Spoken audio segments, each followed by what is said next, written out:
देखिए, तो बात सच है कि जब से अमेरिका का एग्ज़िट अफ़गानिस्तान से डिसाइड हुआ है, तो वहाँ पर एक तरह का सिक्योरिटी स्ट्रेटेजिक वैक्यूम हो गया है और उस वॉइड को भरने के लिए, उस खाली रिक्त स्थान को भरने के लिए इस वक़्त चीन और रूस जैसे देश जो हैं, वो पूरा उसका लाभ उठाना चाहते हैं।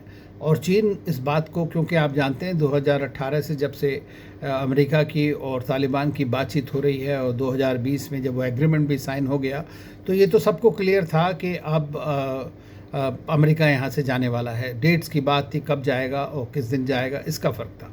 तो एक वहाँ पर स्थान है और उस रिक्त स्थान की पूर्ति के लिए आप जानते हैं कि जहाँ पे भी जियोपॉलिटिकल वैक्यूम होता है, वहाँ पे बस बहुत सारी और जो सेकेंडरी पावर्स या एस्पिरेशनल पावर्स होती हैं, वो वहाँ पर आती हैं। और इसी तरह चीन काफ़ी दिनों से तालिबान के साथ में बातचीत कर रहा है।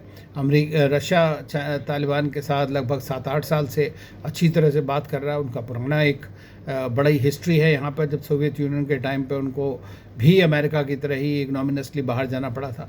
तो अब वो सब उसमें आने की कोशिश कर रहे हैं। ईरान है, दूसरे सऊदी अरेबिया कहिए, कतार कहिए, तो सब अपना एक इन्फ्लुएंस बनाना चाहते हैं। पाकिस्तान उसमें एक कांस्टेंट फैक्टर है।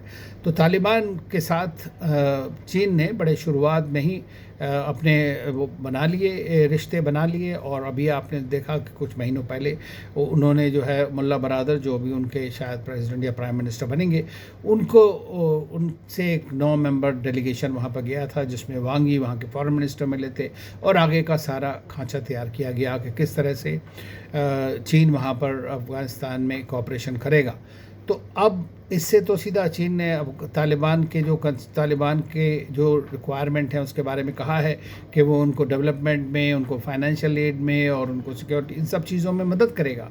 और उसको ये चाहिए, क्योंकि वो एक नेबर भी है वहाँ पे। शिनजियांग जो प्रोविंस है, वहाँ पर उइगुर का झगड़ा चल रहा है, तो उसमें तालिबान ने अपनी एक समझदारी दिखाई कि चाहे चीन के ओपनली नहीं बोलेगा, और जितने वहाँ टेररिस्ट ग्रुप्स हैं, चाहे वो ईस्ट तुर्किस्तान मूवमेंट है, उन सबको रोकेगा, ताकि चीन के ख़िलाफ़ कोई किस तरह की टेररिस्ट एक्टिविटी वहाँ ना हो। तो ये एश्योरेंस उन्होंने चीन को दिया है। दूसरी तरफ ये कि चीन के जो इंटरेस्ट होंगे उनको वहाँ प्रोटेक्ट करने की उन्होंने पूरी की पूरी जिम्मेदारी दी है। हो पाएगा नहीं हो पाएगा ये तो टाइम बताएगा।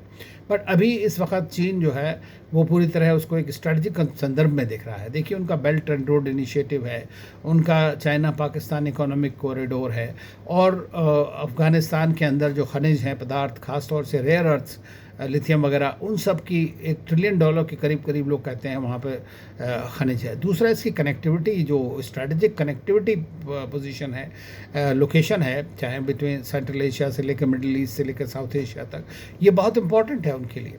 तो इसलिए चीन ने वहाँ पर तुरंत अपना वो किया, और तालिबान उस बात को चाहता है। वो जानता है कि चीन एक ऐसा मुल्क है जो बिना किसी पॉलिटिकल लीडरशिप की क्या उसके प्रेफरेंसेस हैं उन सबको सोचे बगैर हेल्प कर सकता है और जाना चाहता है चीन को। तो दोनों एक दूसरे की जो रिक्वायरमेंट्स हैं, जो उनकी एक नेसेसिटीज़ हैं, उसको मेरे ख़्याल से एनकैश करने की कोशिश कर रहे हैं उसमें। तो अब तालिबान ने इनवाइट किया है, चीन जाना चाहता है, और शायद है कि वो भी एक ऐसा मुल्क होगा जो तालिबान की जल्दी से जल्दी मदद भी करने की कोशिश करे।